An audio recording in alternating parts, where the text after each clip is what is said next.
আলাইকুম রহমতুল্লাহ। সম্মানিত ভাইয়েরা, বসতে কি আপনাদের কষ্ট হয়েছে? আমি একটু কষ্ট আপনাদেরকে দেব। কিছু ভাইরা দাঁড়িয়ে আছে, অনেক ভাই দাঁড়িয়ে আছেন। আচ্ছা বলুন তো, আমরা যারা এখানে এসেছি বসেছি খুশি করতে চাই কাকে?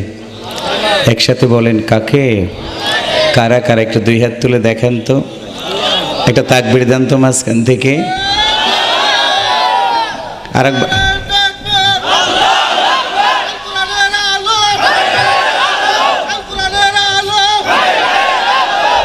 হাত নামান। মাশাআল্লাহ, তাকবীরও হয়ে গেল, জায়গাও একটু হয়ে গেছে। কি ঠিক আছে না ভাইয়েরা? এরপরও যারা দাঁড়িয়ে আছেন একটু সুযোগ গ্রহণ করে আপনারা পিছনে জায়গা আছে বসবেন।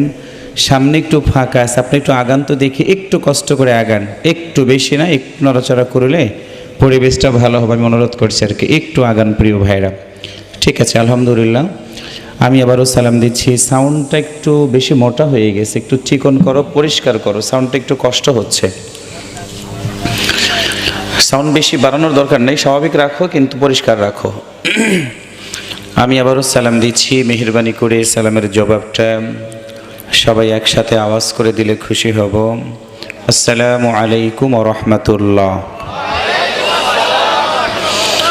আলহামদুলিল্লাহ আলহামদুলিল্লাহি নাহমাদুহু ওয়া নাস্তাঈনুহু ওয়া নাস্তাগফিরুহু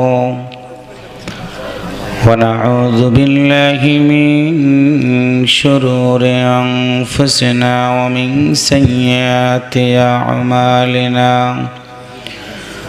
من يهده الله فلا مضل له ومن يضلله فلا هادي له وأشهد أن لا إله إلا الله وحده لا شريك له وأشهد أن سيدنا وحبيبنا ومولانا محمدا عبده ورسوله صلى الله عليه وسلم الذي أرسله بالحق بشيرا ونذيرا وداعيا إلى الله بإذنه وسراجا منيرا. أما بعد فقد قال الله تعالى في كلامه المجيد وفرقانه الحميد: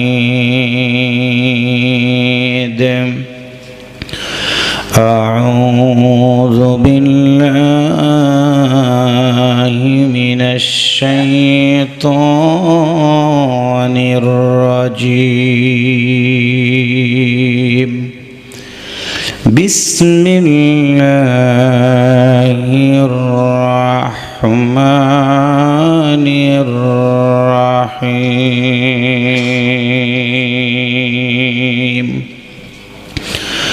وعد الله الذين آمنوا وعملوا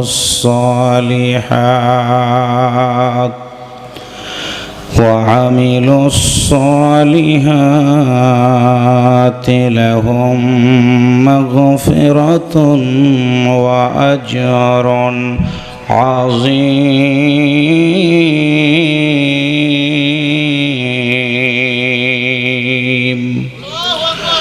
وقال رسول الله صلى الله عليه وسلم: خيركم من تعلم القرآن وعلمه وقال رسول الله صلى الله عليه وسلم بلغوا عني ولو آية صدق الله المولانا العظيم وصدق نبيه الكريم ونحن على ذلك من الشاهدين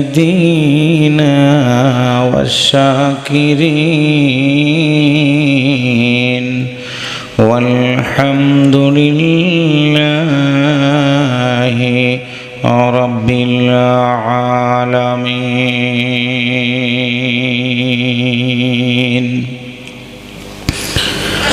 বিশ্ব বিবেকে ঘুমিয়ে আছে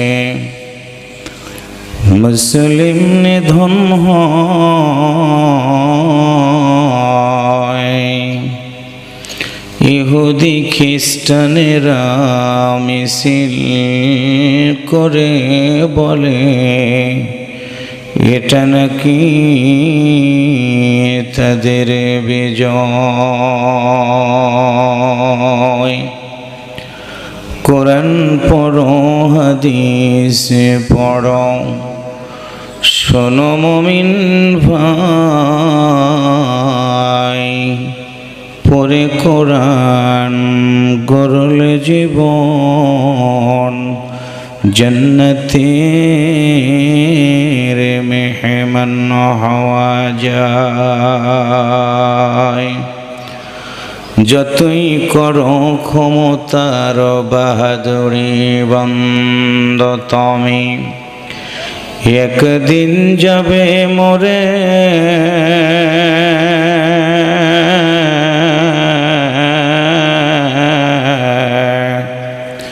পৃথিবীর মানুষ নিষ্ঠুর হইয়া রাখবে তোমায় মাটির ঘরে এমন ঘরে রাখবে রে বন্ধ তোমায় যেখানে নাই সাথী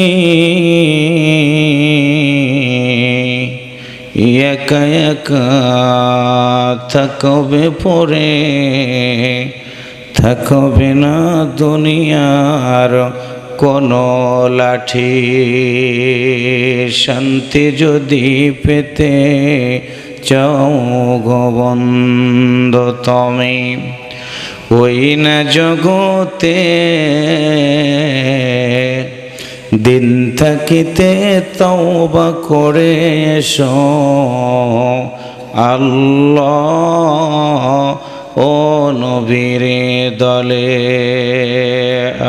ইমামুল আউয়ালিন ওয়াল আখিরিন বাহরে সাদকা রহমাতাল লিল আলামিন সাইয়্যিদুল কাওনাইন খাতমুল মুরসালিন আখির আমদ বুদ ফখরুল আউয়ালিন শুধু জোদাশ রহমাতাল লিল আলামিন মসজিদে শুধ হামারো এ জমিন আওয়াজ করে একটু কালেমা পড়েন লা ইলাহা ইল্লাল্লাহ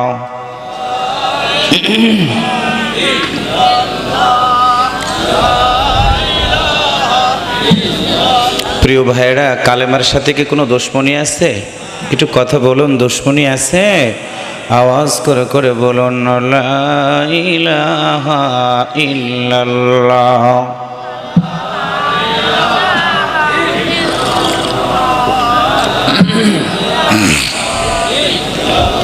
খালিক নেই তুমি ছাড়া মালিক নেই তুমি ছাড়া কোনো মাবুদ নেই তুমি ছাড়া কোনো মাশুক নেই তুমি সারা লা ইলাহা ইল্লাল্লাহ লা ইলাহা লা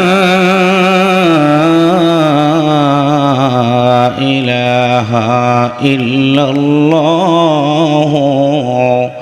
মুহাম্মাদুর রাসূলুল্লাহ সাল্লাল্লাহু আলাইহি ওয়াসাল্লাম। দক্ষিণ জনপদের সুনামধন্য জেলা কুষ্টিয়া, মিরপুর উপজেলাধীন লক্ষ্মীধর দিয়ার পূর্বপাড়া জামে মসজিদের কমিটি কর্তৃক আয়োজিত যুব সমাজের উদ্যোগে তৃতীয় বাৎসরিক তাফসিরুল কোরআন মাহফিলের সম্মানিত শ্রদ্ধাভাজন সভাপতি জনাব খন্দকার তৌহিদুল ইসলাম সাহেব, বারাকাল্লাহু ফি হায়াতি। আমরা একটু আওয়াজ করে বলি আমিন, আর একবার বলি আমিন। আজকের এই মাহফিলে প্রধান অতিথি হিসেবে একটু আগে বক্তব্য শুনিয়ে ধন্য করেছেন দুবইল ইউনিয়ন পরিষদের সম্মানিত তিনবার নির্বাচিত চেয়ারম্যান জনাব মাহাবুর রহমান মামুন সাহেব। কথা শুনিয়েছেন আজকের অনুষ্ঠানের সম্মানিত বিশেষ অতিথি প্রিয় ভাই মিজানুর রহমান মিজান, সাধারণ সম্পাদক বাংলাদেশ আওয়ামী লীগ। সম্মানিত বিশেষ অতিথি খন্দকার আব্দুল মান্নান, বিশিষ্ট সমাজসেবক। আজকের এই মাহফিলে একটু আগেই বিশেষ মুফাসসির হিসেবে কথা শুনিয়ে আমাদেরকে ধন্য করেছেন মেহেরপুরের কৃতি সন্তান, বিশিষ্ট ইসলামী চিন্তাবিদ, দক্ষিণ জনপদের সুনামধন্য উজ্জ্বল নক্ষত্র, উদীয়মান তরুণ বক্তা, বিশিষ্ট ইসলামী চিন্তাবিদ, আমার অত্যন্ত প্রিয় বন্ধুবর মৌলানা মুকরিমুল হক মেহেরপুরি সাহেব। তার আগে কথা শুনিয়েছেন আপনাদের মিরপুরের আরেকটি কৃতি সন্তান, বিশিষ্ট ইসলামী চিন্তাবিদ, হাজারো ছাত্রের ওস্তাদ জনাব মৌলানা কারি আব্দুল মাজিদ আনসারী সাহেব। সুযোগ্য উপস্থাপক এই মাহফিলটার জন্য আমার সাথে যিনি যোগাযোগ করেছেন অত্র মসজিদের ইমাম প্রিয় ভাই হাফিজ আখতারুজ্জামান, ইন্তেজামিয়া কমিটির সকল যুবক ভাইয়েরা, বিভিন্ন রাজনৈতিক দলের নেতৃবৃন্দ, ইসলামী আন্দোলনের বিভিন্ন পর্যায়ের দায়িত্বশীল ভাইয়েরা, প্রশাসনের দায়িত্ব নিয়োজিত আছেন গোয়েন্দা বিভাগের সম্মানিত পুলিশ কর্মকর্তা ভাইয়েরা, জাতির বিবেক সাংবাদিক বন্ধুগণ, বিভিন্ন মসজিদ থেকে আগত ইমাম এবং খতিব ভাইয়েরা, স্কুল কলেজ মাদ্রাসার ওস্তাদ সমতুল্য শিক্ষক মহোদয়গণ, প্রাণ প্রিয় বিভিন্ন জায়গা থেকে আগত দিনদার পরহেজগার আল্লাহওয়ালা ভাইয়েরা, পর্দার আড়ালে সম্মানিতা শ্রদ্ধেয়া মা এবং বোনেরা, মুসলিম মিল্লাতের গর্বিত সন্তান হওয়ার নিমিত্তে এই আজকের এই তাফসিরুল কোরআন মাহফিলে যে আল্লাহ তাআলা আমাদেরকে দুনিয়ার অনেক মানুষের মধ্য থেকে বাছাই করে নিয়ে সুন্দর একটি পরিবেশে কোরআন শোনার জন্য বসার সুযোগ দান করে দিয়েছেন, সেই মহান আল্লাহর দরবারে শুকরিয়া আদায় করার জন্য অন্তর থেকে সবাই বলি আলহামদুলিল্লাহ। মোহাব্বতে বলি আলহামদুলিল্লাহ। রব্বানা লাকাল হামদ হামদান কাসীরান তাইয়িবান মুবারাকান ফীহি। দরুদ ও সালাম পেশ করছি প্রিয় নবীর প্রতি, যিনি আমাদের নবী এবং নেতা। একদিকে ছিলেন মসজিদের ইমাম, অন্যদিকে ছিলেন যুদ্ধের সেনাপতি। একটু সুবহানাল্লাহ বলা যায় না? রাত যখন গভীর হয়ে যেত, প্রিয় নবী বাড়ি থেকে বের হয়ে গিয়ে দেখেছেন কে খেয়েছে কে খায়নি। সত্যিকার তিনিই ছিলেন মানবতার বন্ধু, ইহ এবং পরজগতের যিনি মহাজন। আজকের এই মাহফিল থেকে সে রসুলকে জানাই শ্রদ্ধাপূর্ণ সালাম। সবাই মোহাব্বতে বলি সাল্লাল্লাহু আলাইহি ওয়াসাল্লাম। প্রিয় দিনী ভাই সব, কেমন আছেন আপনারা? আবার শুনে মনে হচ্ছে তাবারক দেওয়া দরকার, কিন্তু তাবারক তো নাই, তাবারক তো মনে হয় নাই। তো প্রিয় ভাইয়ের, আমি বলেছি কেমন আছেন আপনারা? কেউ বলেছেন আলহামদুলিল্লাহ, কেউ বলেছেন ইনশাআল্লাহ, কেউ বলেছেন ভালো আছি।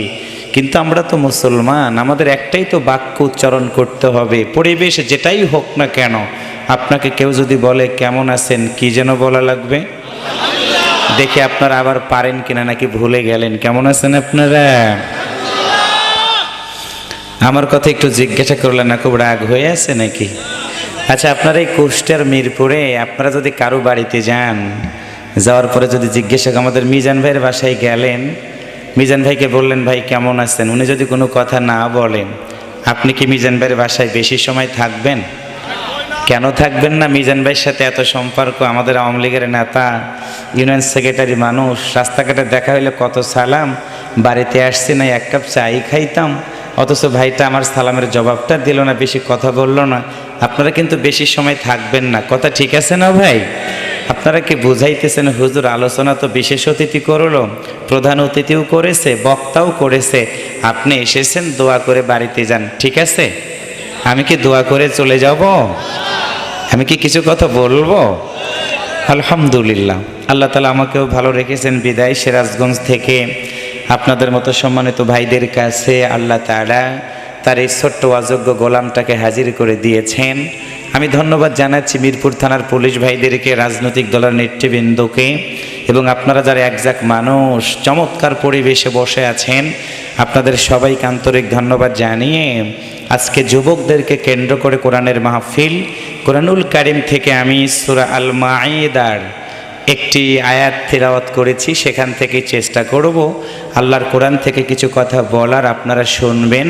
এবং মালিকের কাছে একটি দরখাস্ত, আল্লাহ আমি সহ আমরা যারা কথা বলবো, যারা শুনবো, আল্লাহ যেন আমল করার তৌফিক দান করেন। একসাথে বলি আমিন, আর একবার বলি আমিন।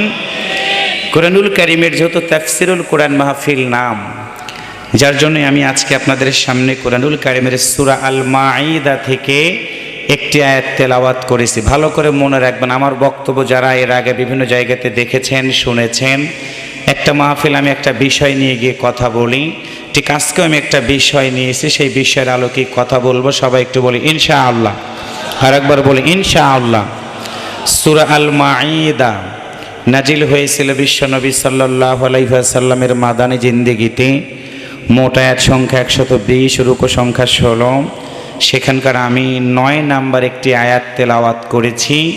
কারণ হলো আমরা এক একজন মানুষ এক একটা কাজের জন্য কথা বলি, ওয়াদা দেই, এইটা করব সেইটা করব, কিন্তু কথা বলার সময় অনেক বলি, কিন্তু বাস্তবে ততগুলো কথার আমল করতে পারি না। একটু কথা বলেন, ঠিক না ভাইরা?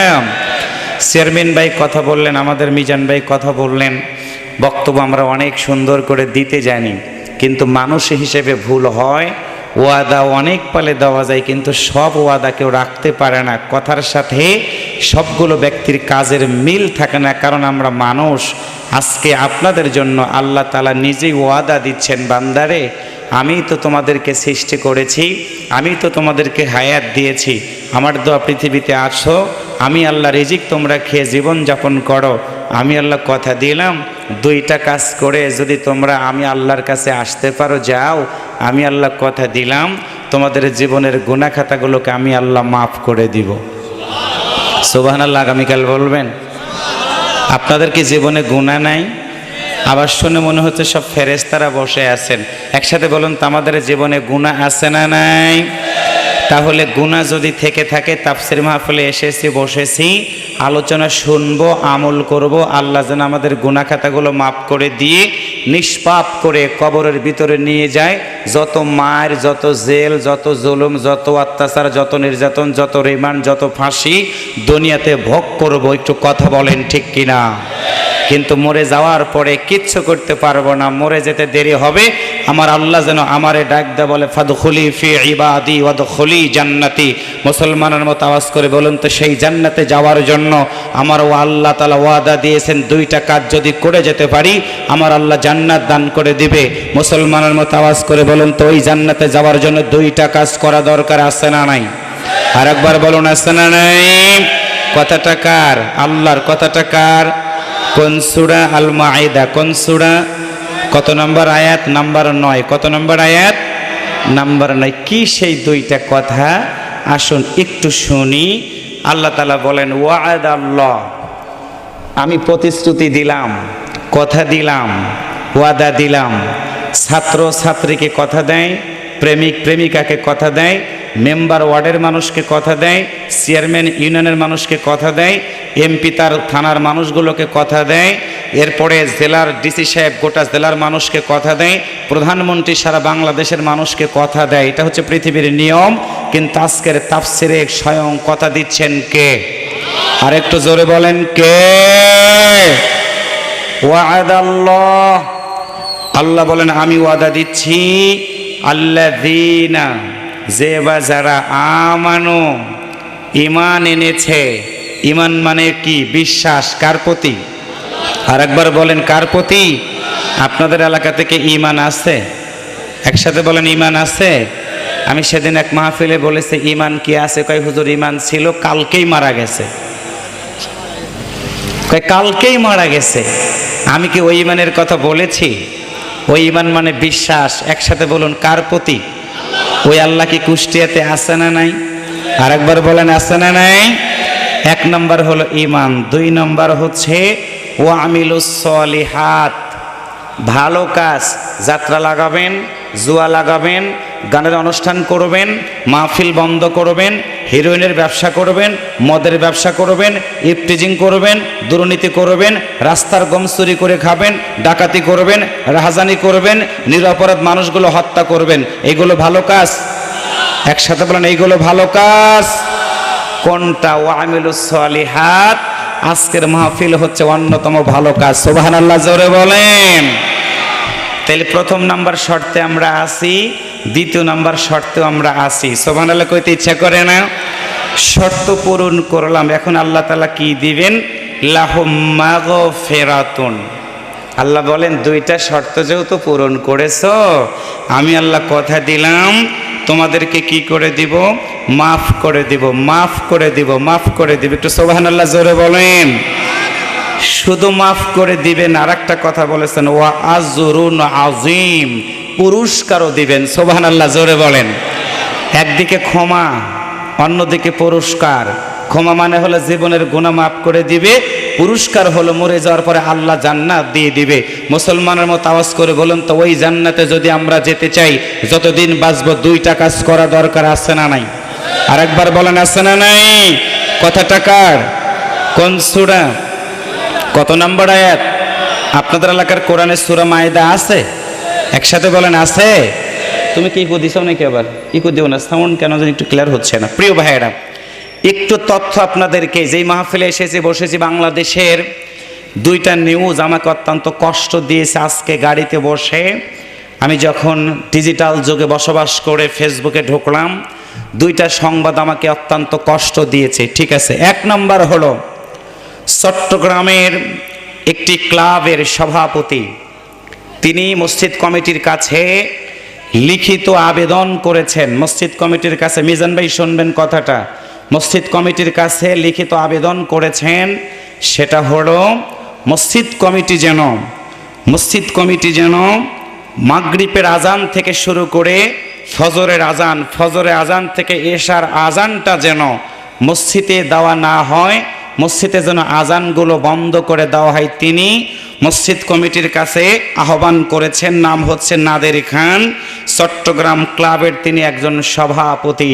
আপনারা বলুন তো, মসজিদে আজান বন্ধ করার ক্ষমতা কারো আছে? একসাথে বলেন আছে।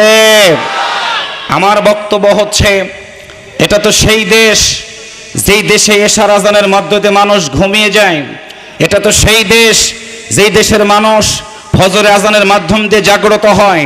এটা তো সেই দেশ যেই দেশে আওয়ামী লীগ, বিএনপি, জামাত, তবলিগ, হানাফি, শাফি, হাম্বলি, মালিকি, আটশোশি, চরমনাই একসাথে মসজিদের ভিতরে নামাজ আদায় করে। এটা তো সেই দেশ যেই দেশের সব দলের মুসলমানেরা একসাথে জানাজা নামাজে উপস্থিত হয়। এটা তো সেই দেশ যেই দেশে একসাথে সব দলের মুসলমানেরা আল্লাহর কোরআনের মাহফিলের আয়োজন করে, যেটা হলো আজকে তার বড় প্রমাণ। কথা বলেন ঠিক কিনা? সুতরাং এই দেশে বসবাস করার পরে মসজিদের আজান তোমার যদি ভালো না লাগে, তুমি আজান ধ্বনি শোনার সময় তোমার কানের ভিতরে তুলা লাগায় রাখতে পারো, কিন্তু মসজিদ কমিটি কেন, ডিসি সাহেব কেন, এসপি সাহেব কেন, প্রধানমন্ত্রীর কাছেও তুমি আজান নিষিদ্ধ করার দাবি জানাইতে পারো, কিন্তু বাংলাদেশ থেকে আজান নিষিদ্ধ করার সুযোগ তোমার নয়। মসজিদ ছিল, মসজিদ আছে, মসজিদ থাকবে। আজান ছিল, আজান আছে, আজান থাকবে। তোমার মতো নাদের খান থাকবে কি থাকবে না? তোমার কথাকে শুনবে কি শুনবে না? তোমার কথাকে মানবে কি মানবে না? আমরা মুসলমানরা যে দল করে না কেন, আমার এই দেহে এক বিন্দু রক্ত থাকা পর্যন্ত আল্লাহর ঘর মসজিদ থেকে আজান ধ্বনি কেউ কোনোদিন বন্ধ করতে পারবে না, পারবে না, পারবে না। কারা কারা কে আছেন দু হাত তুলে আমার আল্লাহকে দেখায় দেন।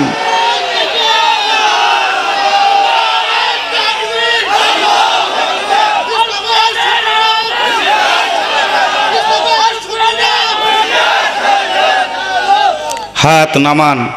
এই যে আমরা সবাই মিলে বললাম আল্লাহু আকবার, এই মসজিদে যখন আজান শুরু হয় প্রথম কি বলা হয়?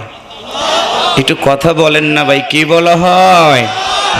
আল্লাহু আকবার মানে কি? আল্লাহ ছোট, আল্লাহ কি কত বড়, এটা বলার মতো না। আমার আল্লাহ বড়, সুবহানাল্লাহ জোরে বলেন।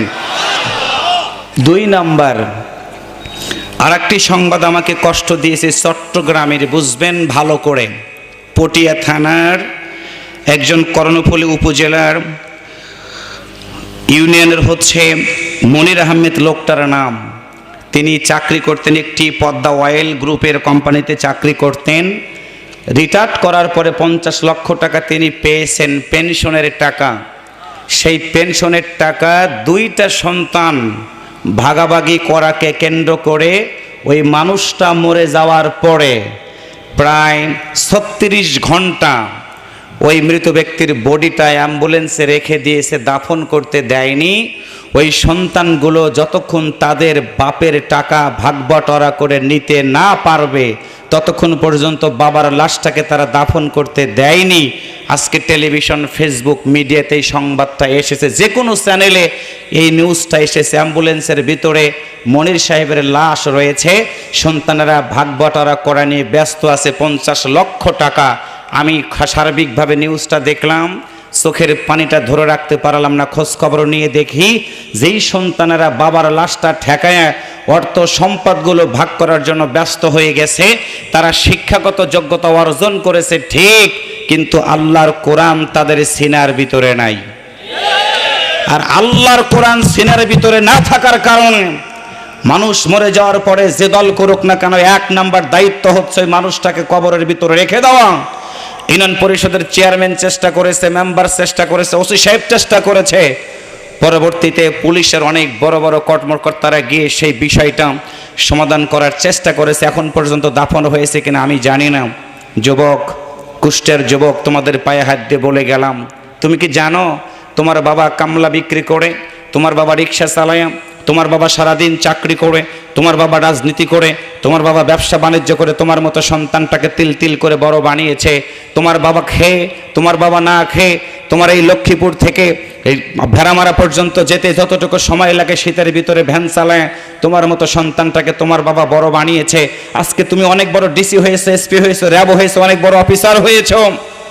বাবার টাকার ভাগ বাটোয়ারা করা নিয়ে তুমি ব্যস্ত হয়ে গেছো। যুবক, তোমার দিলের ভিতরে কি আল্লাহর কোরআন নেই? তোমার কি মৃত্যুর ভয় নেই? মনে রাখবা, যেই সন্তানেরা পিতার লাশটাকে ঠেকায়া দিয়ে নিজেরা অর্থ সম্পদ বন্টন করার জন্য ব্যস্ত হয়ে গেছে, ওরা মানুষ না, ওরা সন্তান না, ওরা মানুষ নামে আল্লাহর এই দুনিয়াতে চতুষ্পদ যন্ত্রের চেয়েও নিকৃষ্ট। কথা বলেন ঠিক কিনা? এরা হলো তারা যাদের সিনার ভিতরে আল্লাহর কোরআন না থাকার কারণে পিতামাতার সাথে কি আচরণ করতে হয় তারা জানে না। পিতামাতা সম্পর্কে আল্লাহ আয়াতে নাজিল করে বলেছেন, ওয়াকাদা রাব্বুকা আল্লা তা'বুদু ইল্লা ইয়্যাহু ওয়া বিল ওয়ালিদাইনি ইহসানা। একটু আল্লাহু আকবার জোরে বলেন। সেই পিতার লাশটাকে রেখে যারা অর্থ সম্পদের জন্য ব্যস্ত হয়ে গেছে, আমরা তাদের জন্য দোয়া করছি, প্রশাসনের কাছে সহযোগিতা কামনা করছি। অর্থ সম্পদ বন্টন হবে, কিন্তু মৃত ব্যক্তির লাশটাকে আগে দাফন করা দরকার। একসাথে বলেন তো, আছে না নাই? আসুন, 2টা সংবাদ আমাকে কষ্ট দিয়েছে প্রিয় ভাইয়েরা। আমি চাবো এই এলাকায় যুবকদেরকে হাতছানি দিয়ে আমি ডাকছি, তোমরা সন্ত্রাসী করবা না, জঙ্গিবাদের সাথে জড়িত থাকবা না, তোমরা ইফতেজিং করবা না, দুর্নীতি করবা না, মাদকাসক্তের সাথে তোমরা জড়িত হবে না। চেয়ারম্যান সাহেব চলে গেছেন এখান থেকে। চেয়ারম্যান সাহেবের এই ইউনিয়নটা যদি মাদক মুক্ত হয়, ইউনিয়নটা যদি সন্ত্রাস মুক্ত হয়, মিজান ভাইয়ের ইউনিয়নটা যদি জঙ্গিবাদ মুক্ত হয়, তাহলে এই এলাকার মানুষ শান্তিতে ঘুমাইতে পারবে, দরজা খুলে ঘুমাবে। আর একটা সন্তান যদি মাদকাসক্ত হয়, ওই সন্তান কিনে পিতামাতা যেমন পাগলের মতো থাকে, ঠিক মিরপুর থানার পুলিশ ভাইরাও এসে ওই সন্তানটাকে গ্রেপ্তার করার চেষ্টা করে, আল্লাহর কসম করে বলি আমার এই দেশ থেকে সন্ত্রাস দূর হবে, জঙ্গিবাদ দূর হবে, মাদকাসক্ত দূর হবে, সকল প্রকার রাহাজানি দূর হবে। একটা কাজ প্রচলিত আইনের পাশাপাশি আল্লাহর কোরআনটা দিয়ে যদি নিজের জীবনটা, আল্লাহর কোরআনটা দিয়ে যদি পরিবারটা, আল্লাহর কোরআনটা দিয়ে যদি আমরা সমাজটা চালাইতে পারি, আল্লাহর কসম করে বলি সোনার বাংলাদেশে একটাও শুনবো। এই দুইজন ভাই ভাই যে হ্যালো ব্রাদার, কি সমস্যা ভাই, কি সমস্যা? এখনই নাম্বার খুঁজলে তো হারবাল আলাদের অনেক লাভ হবে। ওঠার সুযোগ নাই, যদি পেশাব আসে এখানে পেশাব করেন, কালকে ধুয়ে দিতে বলবো। কোরআনের কথা শুনলে কিছু মানুষের একটু শরীরটা নড়াচড়া করে, অসুবিধা নাই ভাই, অসুবিধা নাই। আল্লাহর কোরআন থেকে কথা শোনার জন্য আসছি। সন্ত্রাসের বিরুদ্ধে কথা বলবো, জঙ্গিবাদের বিরুদ্ধে কথা বলবো, মাদকের বিরুদ্ধে কথা বলবো, ইফতেজিং এর বিরুদ্ধে কথা বলবো, দুর্নীতির বিরুদ্ধে কথা বলবো। আমার বক্তব্য তাদের ভালো লাগবে না যারা ওই কাজের সাথে জড়িত।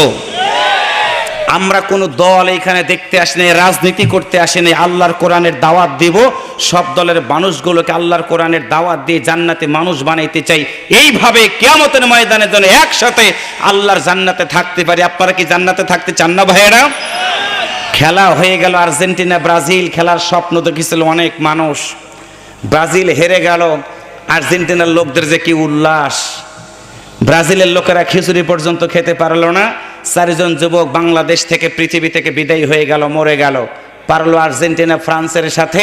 গতকাল পর্যন্ত ফ্রান্সের হেরে যাওয়ার কারণে, আর্জেন্টিনা পারার কারণে আর্জেন্টিনার 5 জন সাপোর্টার গতকাল পর্যন্ত আনন্দের জ্বালায় মদ খেতে খেতে পৃথিবী থেকে বিদায় হয়ে গেছে। মদ খেয়ে যারা মরে গেছে তারা তো বিনা হিসাবে জান্নাতি। তারা কি বিনা হিসাবে জান্নাতি? কোন মৌলবি জানাজা করছে আমি জানি না, তবে মদখোর যারা মদ খেয়ে মরে যাবে, মদখোর ইমাম দেই তাকে জানাজা নামাজ পড়ান লাগবে। ভালো ইমাম মদখোরদের কোনোদিন ইমামতি করতে পারে না। কথা বলেন ঠিক কিনা? প্রিয় ভাইরা আসুন, আমি যুবক তোমাকে হাতছানি দিয়ে ডাকছি। যুবক যদি ভালো হয় গোটা পরিবার ভালো হবে, পরিবার যদি ভালো হয় সমাজ ভালো হবে।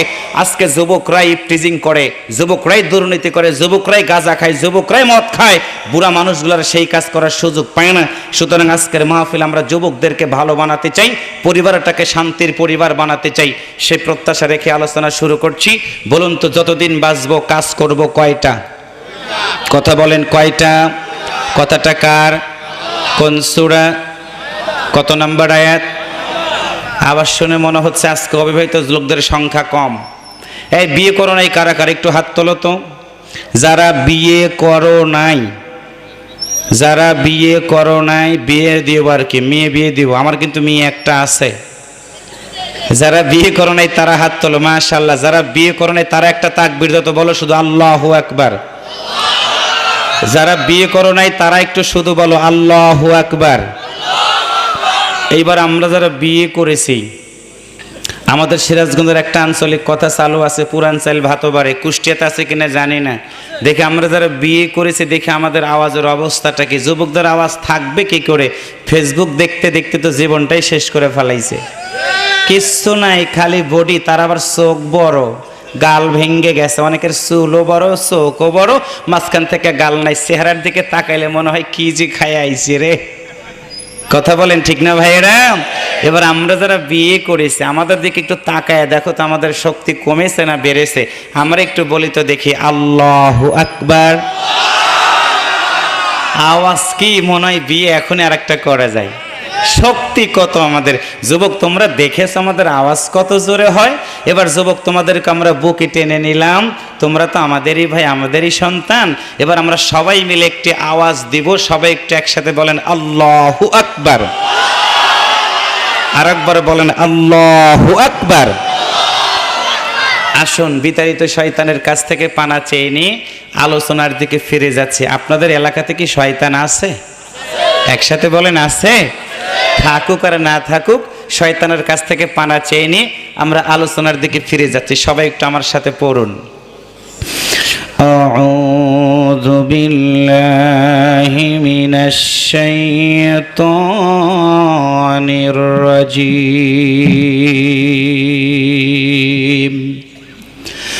বিসমিল্লাহির রহমানির রহিম।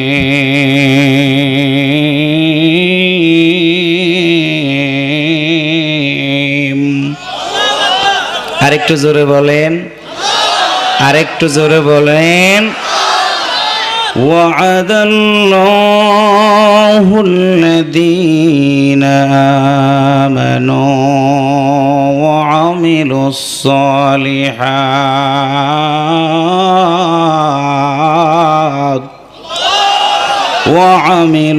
الصالحات لهم مغفرة وأجر عظيم।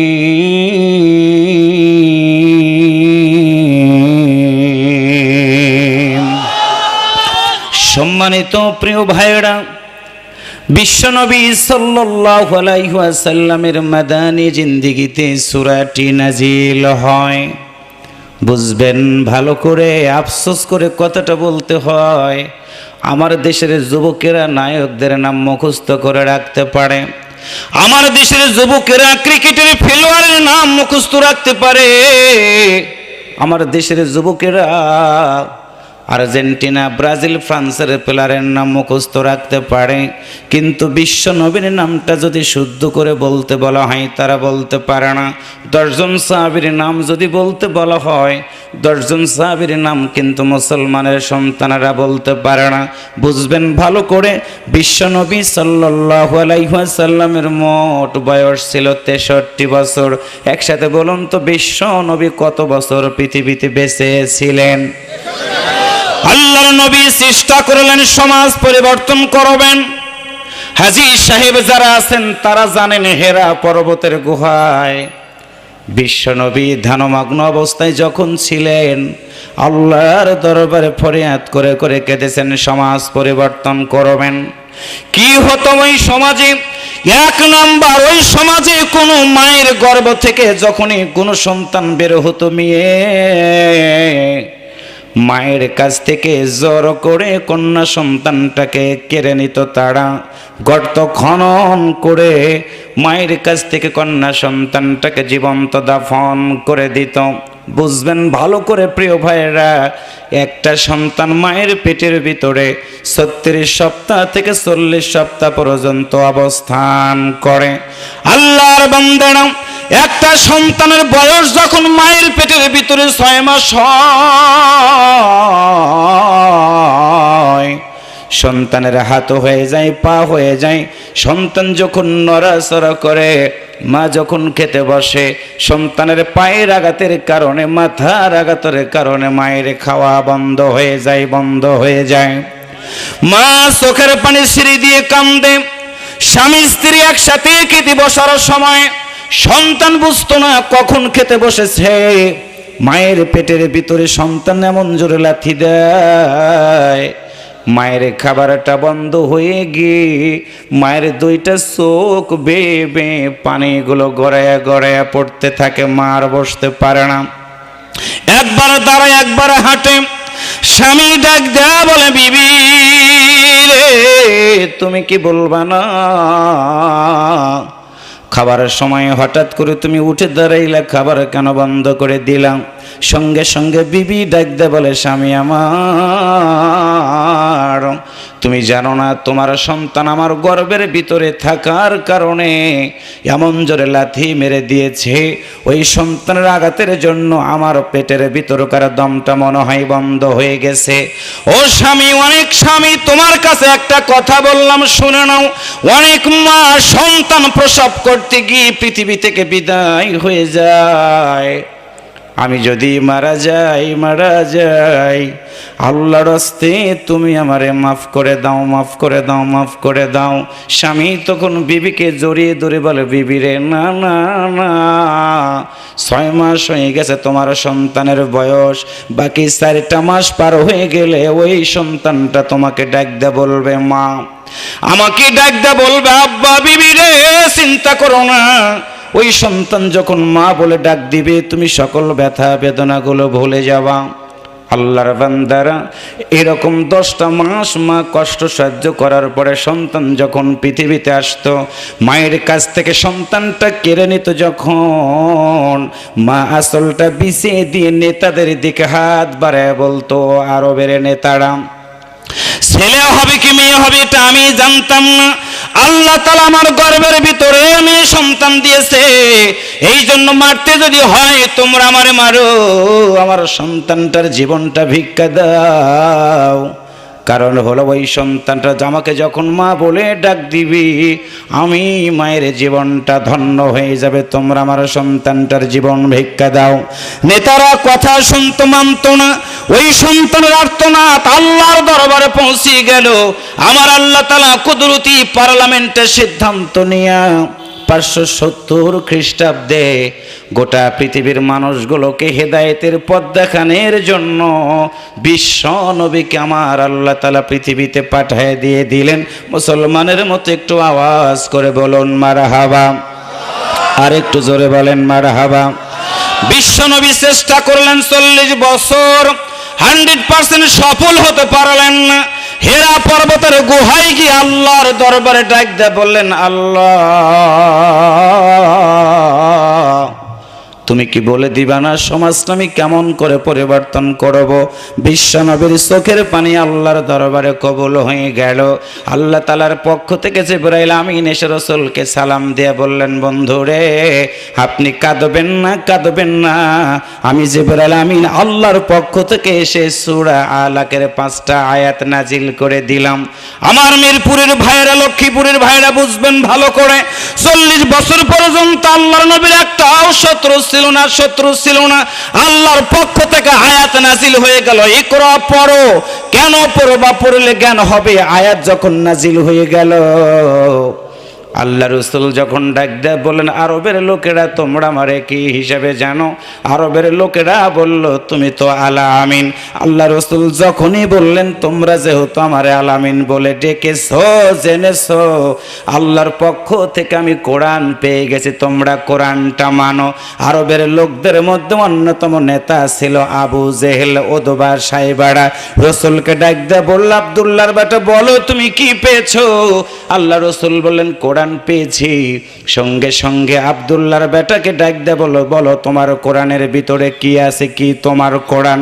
আল্লাহ রাসূল বলেন, হুদাল লিন্নাস, কোরআনটা হলো সকল মানুষের জন্য হেদায়েত। তোমরা বলো লা ইলাহা ইল্লাল্লাহ তুফলিহু, নেই কোনো মাবুদ আল্লাহ ছাড়া। বলো তোমরা আমি মুহাম্মদ তোমাদেরকে জান্নাতে যাওয়ার সুপারিশকারী হয়ে যাব। আল্লাহ রাসূল এতটুকু কথা বলার সঙ্গে সঙ্গে আবু জেলের দলের লোকেরা হায়নার মতো 1 নাম্বার রাসূলের বিরুদ্ধে অভিযোগ দায়ের করে বলল, 40টা বছর তোমারে আল আমিন হিসাবে জেনেছি, আজকে কোরআনের দাওয়াত দিয়ে লাত মানাত উজ্জার বিরুদ্ধে তুমি অবস্থান নিয়েছো, বুঝতে পেরেছি তোমার মাথা ঠিক নাই, তুমি এখন পাগল হয়ে গেছো। আল্লাহর বান্দারা মুসলমানের মতো আওয়াজ করে বলুন তো, আল্লাহর নবী কি কোনোদিন কোনো সময় পাগল ছিলেন? আর একবার বলেন, পাগল ছিলেন? আল্লাহ বলেন, বন্ধুরে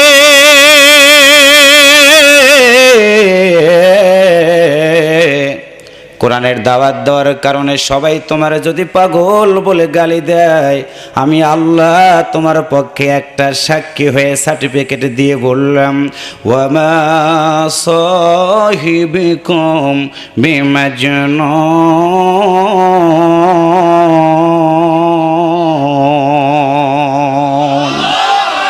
বুঝবেন মন দিয়ে ভালো করে, কোরআনের দাওয়াত দিলে পাগল বলবে। আল্লাহর নবীকে পাগল বলেছে আবু জেহেল, আল্লাহর নবীকে পাগল বলেছে ওদবা, সাহেবা। বাংলাদেশ সহ গোটা পৃথিবীতে কারো নাম কিন্তু আবু জেহেল নাই, ওদবা নাই, সাহেবা নাই। কিন্তু বলেন তো, আল্লাহর কোরআন ওয়ালাদের এখনো কোরআন বিরোধী লোকেরা পাগল বলে। আল্লাহ রাসূল কথাটা শুনলেন, মনটা খারাপ হয়ে গেল।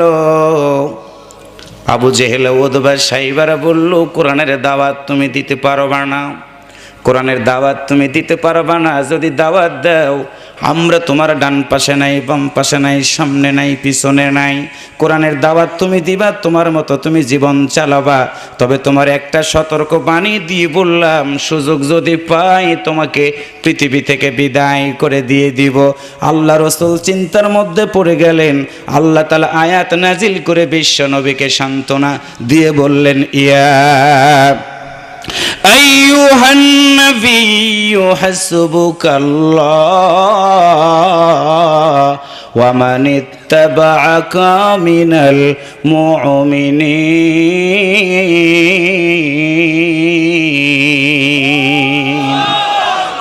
আল্লাহ বলেন, রাসূল তুমি চিন্তা করো না, কোরআনের দাওয়াত দাও।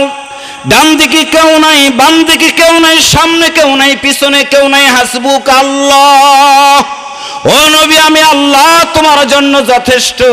ওয়া মান ইত্তাবা'আকা মিনাল মুমিনিন, নবী তোমার যারা আনুগত্য করবে আমি আল্লাহ তাদের জন্য যথেষ্ট। একসাথে বলেন তো, ওই দরদের আল্লাহ কি এখনো বাংলাদেশে আছে না নাই? আর একটু জবান খুলে বলেন, আছে না নাই? আল্লাহ রাসূল কোরআনের দাওয়াত দিয়ে দিলেন, সাহায্যের আয়াত আল্লাহ নাজিল করে দিলেন।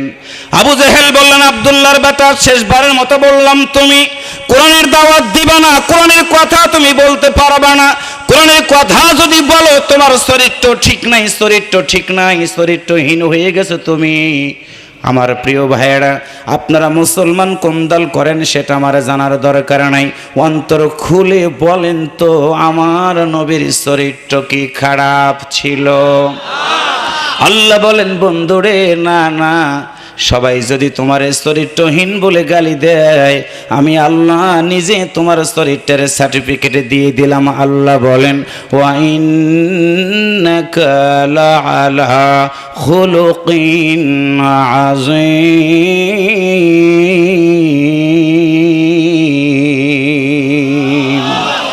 আল্লাহর নবীকে চরিত্রের সার্টিফিকেট দিলেন আল্লাহ। বুঝবেন হৃদয় দিয়ে, আমাদের চরিত্রের সার্টিফিকেট দেয় মেম্বার, আমাদের চরিত্রের সার্টিফিকেট দেয় চেয়ারম্যান, উপজেলা চেয়ারম্যান, এমপি, মন্ত্রী, অনেক মানুষ আমাদের চরিত্রের সার্টিফিকেট দেয়।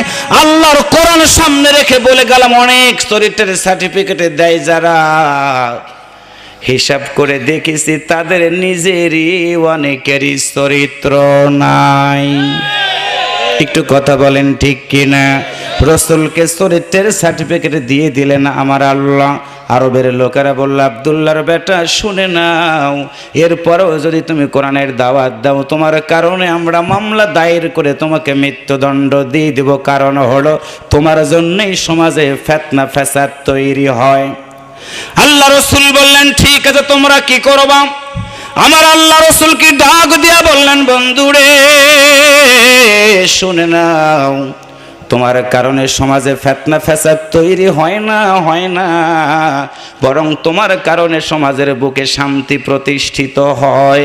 আল্লাহ তাআলা আয়াত নাজিল করে বললেন, ওয়া মা আরসালনাকা ইল্লা রাহমাতাল লিল আলামিন।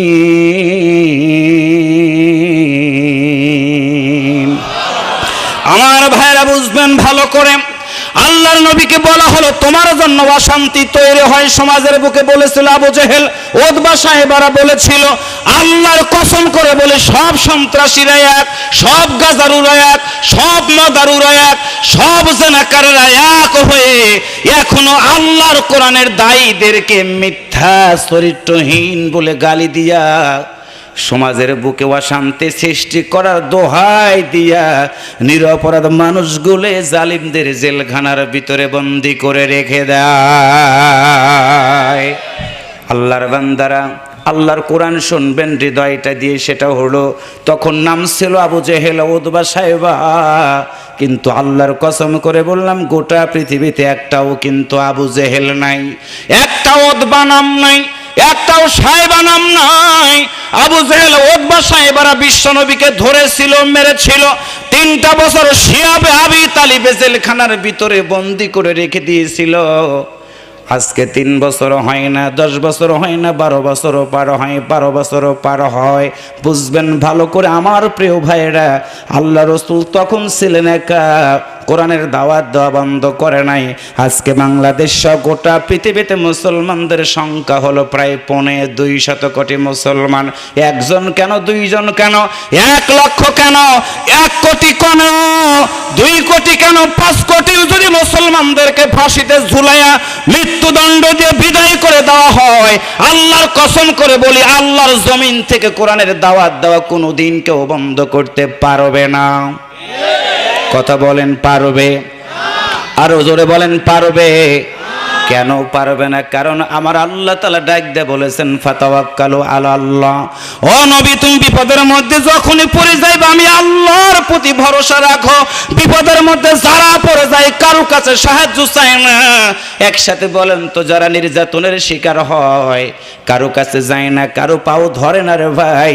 নির্যাতনকারীরা অনেক সুখে থাকে, শান্তিতে থাকে ভাবে, কিন্তু নির্যাতনের শিকারে যারা হয় তারা কিন্তু 2টা কাজ করে প্রতিটা সময়। আল্লাহর কোরআন অনুযায়ী আল্লাহ বলেন, ইয়া আইয়ুহাল্লাযীনা আমানুস্তাঈনু বিস-সাবরি ওয়াস-সালাত ইন্নাল্লাহা মা'আস-সাবিরিন।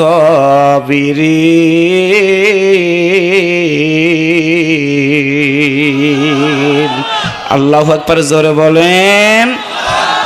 কোরআনের কথা যারা বলে, কোরআনের পক্ষে যারা থাকে, একটা প্রচলিত কথা, কুকুর যদি কামড় দেয় কুকুরের পায়ে কামড়াইতে যায় না, যায় না। ধৈর্য ধরে নীরবে নিভৃতে চোখের পানি ছেড়ে দিয়ে আল্লাহর দরবারে ফরিয়াদ করে অপেক্ষা করতে থাকে মাতা নাসরুল্লাহ। মনে রাখবেন, মনে রাখবেন, অন্যায় করে, নির্যাতন করে, জুলুম করে একজন নিরপরাধ মানুষগুলোকে যদি আপনি ইচ্ছা করে কাঁদান, দুঃখ দেন, ওই মানুষটার প্রতিটা চোখের পানি একদিন আল্লাহর দরবারে কবুল হয়ে যাবে, পালানোর পথ খুঁজে পাবেন না।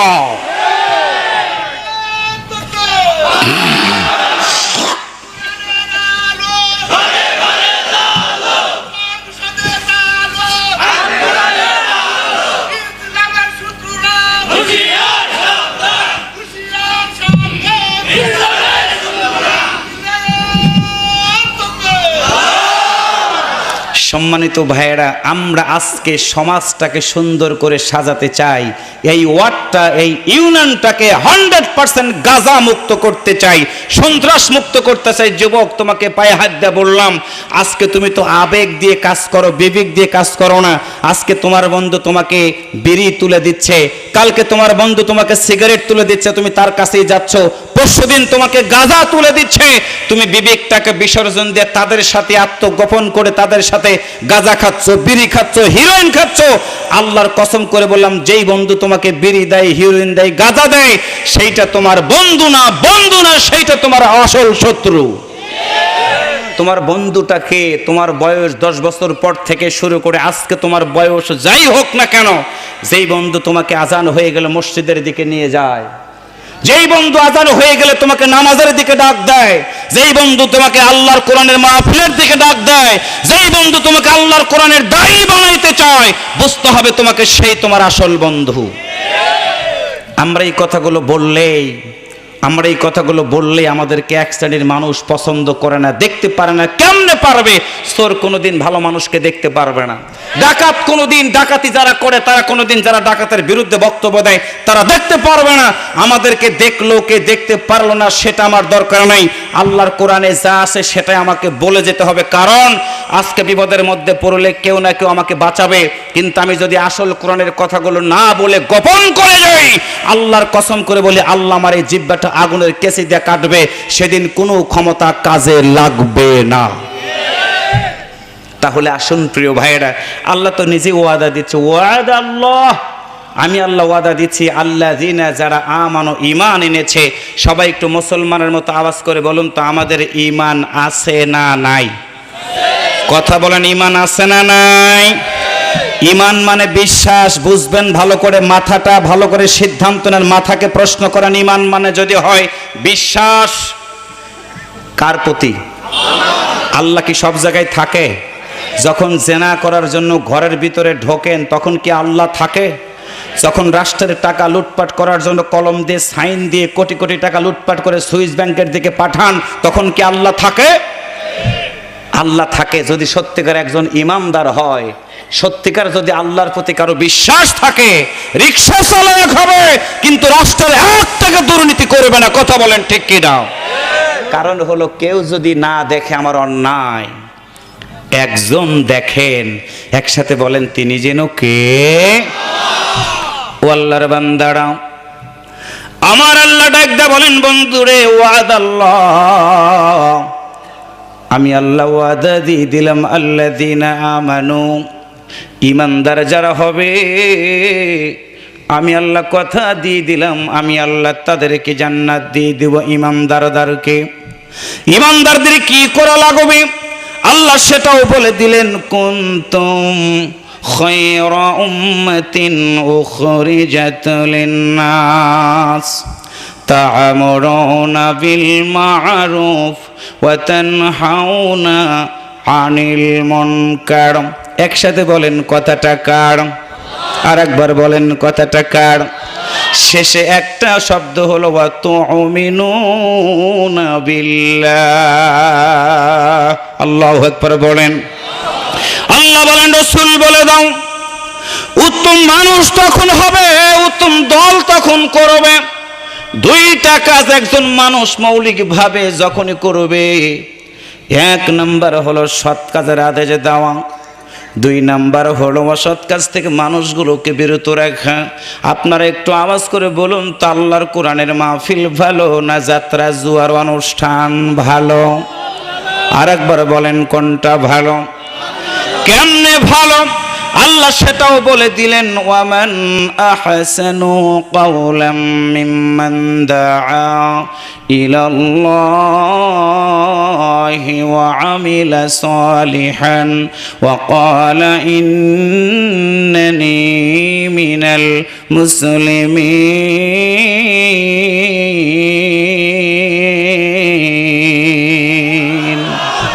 আল্লাহ বলেন রাসূল বলে দাও, ওই ব্যক্তির কথার চেয়ে কারো কথা ভালো হবে, কারো কথা সুন্দর হবে। যেই ব্যক্তি মানুষদেরকে আল্লাহর পথে আহ্বান করবে, শুধু আহ্বানই করবে না, ওয়া আমিলা সালিহান, ভালো কাজগুলো তারা করবে। আপনারা দোকানে থাকলেন না, মেলাতে থাকলেন না, সুন্দর করে মাহফিলে বসে আছেন, কোরআন শুনতেছেন, এইটা হলো ভালো কাজ। শুধু ভালো কাজই করলেন না, আর একটা ঘোষণা আমরা দিব, ওয়াকালা ইন্নানি মিনাল মুসলিমিন, আমি একজন মুসলমান। একসাথে বলুন তো, আমার সামনে যারা বসা আপনারা সবাই কি হিন্দু? আপনারা কি? আর একবার বলেন আপনারা কি? মুসলমানের পরিচয় দিতে যদি লজ্জা হয় তাহলে কষ্ট পাবো আমি। আরেকবার আওয়াজ করে বলুন তো, আমরা কি? মুসলমান যারা হবে তারা আল্লাহ ছাড়া কারো কাছে মাথা নত করবে না, করবে না, করবে না। কথা বলেন ঠিক কিনা? একটা কথা বলি, আজকে আমাদের এই দেশে, আমাদের এই সমাজে, আমি একটা কথা বলেছি, সব সন্ত্রাসের এক, সব মদারুরা এক, কিন্তু আমরা যারা কোরআনের কথা এই জমিনে বলি আমরা কিন্তু এক না। একটু কথা বলেন, কথা বলেন ঠিক না ভাইয়েরা? আমরা এই টুপি মাথায় দেই যারা পাঁচকল্লি আলার আমাদেরকে দেখতে পারে না। আমরা পাঁচকল্লিদের সাথে মনে মনে মনে হয় সম্পর্ক খারাপ করি। এক পীরের মুরিদ আর এক পীরকে দেখতে পারে না, ওই পীরের মুরিদ আর এক পীরকে দেখতে পারে না। চশমা যারা পরে চশমা ছাড়া দেখতে পারে না, যারা পাঞ্জাবি পরে তারা জুব্বালাদের দেখতে পারে না, জুব্বা যারা পরে পাঞ্জাবিওয়ালাদের দেখতে পারে না। আমরা যখন টুপির ফতোয়া দেই, আমরা যখন পাঞ্জাবের ফতোয়া দেই, কোরআন বিরোধী লোকেরা চিন্তা করে, আহারে আজব একটা মৌলবীদের জাত, যারা টুপি নিয়ে করে গন্ডগোল, টুপি এনে দেয় ফতোয়া। ওই সুযোগে ওরা 2-3 একত্রিত হয়ে পাস করলি 5 দিন মারাল নেট আলাক, তারপর দিন অপেক্ষায় থাকে, একা একা যেটাকে পাবো সেইটাকে মারবো। একটু কথা বলেন, কথা বলেন ঠিক না ভাইয়েরা? আফসোস করে বলি, আজকে আলেমরা যদি এত ভেদাভেদ না করত, কিছু আলেম যদি 5-6টা গোলাম না হতো, আল্লাহর কসম করে বলি আলেমদের আজকে এই পরিণতিতে থাকতে হতো না। আলেমরা আজকে মানুষের পা ধরে, অথচ আলেমদেরকে পা ধরবে এরা। টাকার গাড়ি কোথায় দিয়ে চলতেছে একটাই কারণ, শুনুন, তথ্য নেন। কারণ হলো আমাদের ব্যক্তি জীবনের ভিতরে অহংকার ঢুকে গেছে। আমি মুফতি সাহেব, আমি হাফেজ সাহেব, আমি বক্তা সাহেব, সব সাপ আমি, বাকিগুলো কিচ্ছু না। যার জন্য এই সাপ মারা যেমন সুন্নত লাঠি দিয়ে মারে, আমাদের মতো সাপদেরকেও সাপের মতো লাঠি দিয়ে পিরাইতেছে যারা 1.5 টাকাও সমাজে দাম নাই। কথা বলেন ঠিক না ভাইয়েরা? এখনো মৌলবীরা, কিছু মৌলবী আছে বলে আমি দেখবো শুনবো, কিছু বলিব না, বিপদে পড়িব না। বেটা, তোমার ইমানই তো নাই। ইসলাম যারা মানে, কোরআন যারা মানে, আলেম যারা, তাদেরকে 100% আল্লাহর কোরআনের পক্ষ গ্রহণ করে বক্তব্য দিতে হবে। আল্লাহর কোরআনের পক্ষ না নিয়েই তাকে কথা বলতে হবে। যা হয় হবে, দেখার কোনো সুযোগ নেই। একদিন আমাকে মরতে হবে, ওই স্ট্রোক করে, নইলে হার্ট অ্যাটাক করে, নইলে ডায়াবেটিস হয়ে, নইলে অ্যাক্সিডেন্ট হয়ে, নইলে জ্বর হয়ে। এই সকল মৃত্যুর সে আল্লাহর কোরআনের কথা বলতে গিয়ে কোরআন বিরোধী লোকেরা যদি ব্রাশ ফায়ার করে আমার এই বুকটাকে ঝাঁঝরা করে দেয়, মরতে দেরি হবে, আল্লাহর জান্নাতে যেতে দেরি হবে না। সুবহানাল্লাহর জিকির আমরা করি, আল্লাহু আকবার জিকির আমরা করি। নামাজের রুকুতে সুবহানা রব্বিয়াল আযীম, সুবহানা রব্বিয়াল আলা, নামাজের ভিতরে বলি একটা, নামাজ থেকে বলি আরেকটা। একটু কথা বলেন ঠিক না ভাইরা? হাত জোর করে বলছি, যা নামাজে সেটা বুঝবেন। আজকে সব ইহুদিরা এক, সব ইসলাম বিরোধী লোকেরা এক। ঘরের ভিতরে ঢুকে আমাদের কাছ থেকে কোরআনটা কেড়ে নিচ্ছে তারা, এই জন্য আমি একটা কথা বলি, ঘরের ভিতরে মালিক যদি, ঘরওয়ালা যদি বেশি ঘুমায়, ঘরের মালিক যদি বেশি ঘুমায়, দেখবেন, আমি আজকে যেই বাসাতে থাকলাম, ভাইয়ের নাম কি আমি জানি না, ওনার বাসায় সুন্দর আমি একটি আলমারি দেখলাম, শোকেস দেখলাম, উনি যদি নাক ডেকে ঠিক দেখবে যে উনি ঘুমাইতেছে, উনি আলমারির চাবি তার বালিশের মাথার নিচ থেকে নিবে। একটু কথা বলেন। বালিশের নিচ থেকে আলমারির চাবি নিবে, আলমারি খুলে দেখবে যে টাকা আছে, টাকা নেবে, পয়সা আছে, পয়সা নিচে, স্ত্রীর গহনা আছে, সেটাও নেবে। নেওয়ার পরে দেখবে ভালো একটা কম্বল আছে, ভাবছে যদি চুরি করে যাওয়ার সময় যদি শীত আমার লাগে, কম্বলটাও নিয়ে নেই। কম্বলটা নেওয়ার পরে দেখবে নিব কেমনে, কম্বলটা বাঁধবো কেমনে, তার গায়ের উপর থেকে তো কম্বলটা আমি নিয়ে নিলাম, সে তো এখনো ঘুমায়। তখন চিন্তা করবে কি আর ধরবো, তার তো পরনে লুঙ্গি আছে, লুঙ্গিটা টান দেয়া খুলে নিচে পেরে আপনারই লুঙ্গি, আপনারই কম্বল, আপনারই টাকা, আপনারই পয়সা, ডাটে প্লাস্টারের উপরে লুঙ্গি ফেলে দিয়ে কম্বল ওর ভিতরে রেখে সাইরে মোরা গাঁটটি গিরু দিয়ে আপনার ঘরের ভিতর থেকে ঘুম ভেঙ্গে দেখবেন আহারে লুঙ্গি। কথা বলেন। ঘুমায়া দীর্ঘদিন হলো আমরা আছি, আর ঘুমায়া থাইকেন না, একটু জাগেন, একটু জাগেন, একটু সতর্ক হন। যদি ঘরের ভিতরে চোর ঢোকার পরে যদি দেখেন ঢুকে গেছে চোর, আপনি একা, চোর আছে 3 জন, চিন্তা করবেন আমি এখন কি করব, কিচ্ছু করবেন না। শুধু যদি একটু গলাটা ঝাড়ু দিতে পারেন, দেখবেন চোর দিবে দৌড়, ঘরের দরজা খুঁজে পাবে না। আপনি আস্তে করে লাইট দিয়ে দরজা লাগাইয়া একটা করে ধরবেন, একটা করে সুন্নত তরিকায় সাইজ করবেন। একটু কথা বলেন ঠিক না ভাইয়েরা? আর যদি ওই রকম ঘুমান, লুঙ্গি নেওয়ার পরে ভাববে এখনো তো ঘুম ভাঙে নাই, পা ধরে টান দিয়ে আপনাকে ঘরের ভিতরে ফেলে দিয়া আপনার বুকের উপরে পাড়া দিয়া দাম্ভিকতা করবে। প্রিয় ভাইয়েরা, এই কোরআনটা এসেছে রক্ত পিচ্ছিল পথের মধ্য দিয়ে, সুখের মধ্য দিয়ে কোরআন আসে নাই। সুতরাং আমরাও যদি এই সমাজটাকে সন্ত্রাস মুক্ত, জঙ্গিবাদ মুক্ত, মাদক মুক্ত, দুর্নীতি মুক্ত করতে চাই, 100% আমাদের কিছু না কিছু একসাথে বলেন তো করা দরকার আছে না নাই? ভালো কাজ, জোরে বলেন কোন কাজ?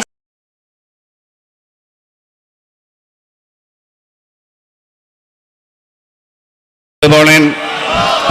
আল্লাহর বান্দারা, আজকে যারা কোরআন শুনতে আসছেন, কোরআন মানার সিদ্ধান্ত নিয়েছেন, যতদিনে বাঁচবেন আল্লাহর কোরআন ছাড়া কোনো কিছু মানবেন না, আল্লাহ ছাড়া কাউকে মানবেন না, বিশ্ব নবী ছাড়া কাউকে নেতা মানবেন না। 3টা জিনিস মেনে যদি 100% আপনি মরে যেতে পারেন রে ভাই, আল্লাহর কসম করে বললাম, ফেরেশতারা এসে যখন প্রশ্ন করবে মান রব্বুকা, বলো তোমার রব কে, ওই কবরের ভিতর মা নাই, বাবা নাই, বন্ধু নাই, বান্ধব নাই, নেতা নাই, নেত্রী নাই, দার্শনিক নাই, বৈজ্ঞানিক নাই, কেউ নাই, কেউ নাই। আমার আল্লাহ ওয়াদা দিয়েছেন ইমানদারদের কবরের ভিতরে আল্লাহর কোরআন সাহায্য করার জন্য মৃত ব্যক্তির পাশে পাখি হয়ে হাজির হয়ে যাবে। আল্লাহর ফেরেশতা বলবে, কে গো তুমি, কি নাম তোমার, তুমি কি বলবা না? আল্লাহর বান্দা বলবে, এটা হলো আল্লাহর দেওয়া জীবন ব্যবস্থা আল কোরআন। একটু মারহাবা জোরে বলেন, আর একটু জোরে বলেন মারহাবা। আল্লাহর ফেরেশতা বলবে, বলো তুমি কেন কবরের ভিতরে এসেছো? আল্লাহর কোরআন জবাব দেবে, কেন এসেছি তোমাকে বলবো না? আল্লাহর কাছে গিয়ে বলো, এই বান্দাকে প্রশ্ন করার দরকার নাই, আমি কোরআন এই বান্দার পক্ষে কথা বলবো, কথা বলবো। আল্লাহর ফেরেশতা একটা দৌড় দিবে রে, আল্লাহর দরবারে গিয়ে বলবে, আল্লাহ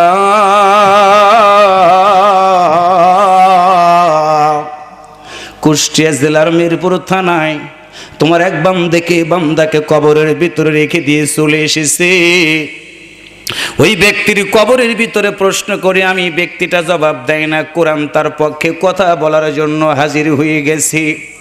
আল্লাহ বলবে, বলো আমার বান্দার কবরের ভিতরে যেই কোরআনটা হয়ে গেছে, ওই কোরআনটার জন্য আমার নবী তো 3টা বছর শিয়াবে আবি তালিবি জেলখানার ভিতরে বন্দী ছিল। আল্লাহর ফেরেশতারা বলবে, হ্যাঁ। আল্লাহ তখন বলবে, তোমরা জানো না এই কোরআনটার জন্য আমার নবীকে 3টা বছর জেলখানার ভিতরে বন্দী করে রেখে দিয়া খাবার বন্ধ করে দিয়েছিল।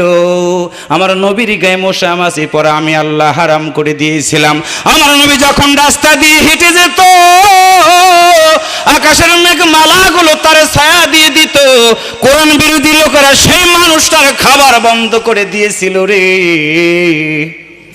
গাছের পাতাগুলো খেয়ে রহমাতাল আলামিন তার জীবন চালাইছে, কিন্তু কোরআনের দাওয়াত দেওয়া বন্ধ করে নাই। একদিন আল্লাহর নবী বাথরুম থেকে বের হওয়ার পরে চোখের পানি ছেড়ে দিয়ে সাহাবীদের দিকে তাকায় তাকায় কাঁদতেছে।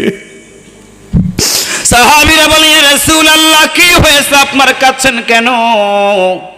আল্লাহ রাসূল বলেন, সাহাবীরা রে 3টা বছর হলো জেলখানায়, খাবার নাই, গাছের পাতাগুলো খাওয়ার কারণে আমি নবীর বাথরুমটা এত শক্ত হয়ে গেছে রে। ছাগলের পায়খানার মতো আমার পায়খানাও বড় শক্ত হয়ে গেছে, আমার বড় কষ্ট হয়।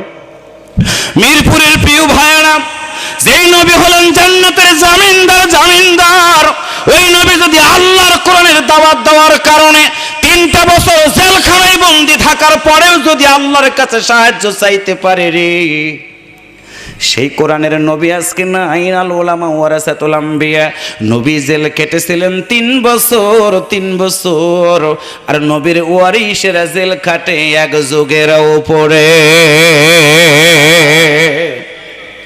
আল্লাহর বান্দারা, লা তাহজান ইন্নাল্লাহা মা'ানা, ভয় পেও না রে। রাত যত গভীর হবে সুবে সাদেক তত তাড়াতাড়ি হবে। আল্লাহু আকবার বলেন। মায়ের পেটের ব্যথা যত বেশি হবে রে, সন্তান তত তাড়াতাড়ি পৃথিবীতে আগমন করবে।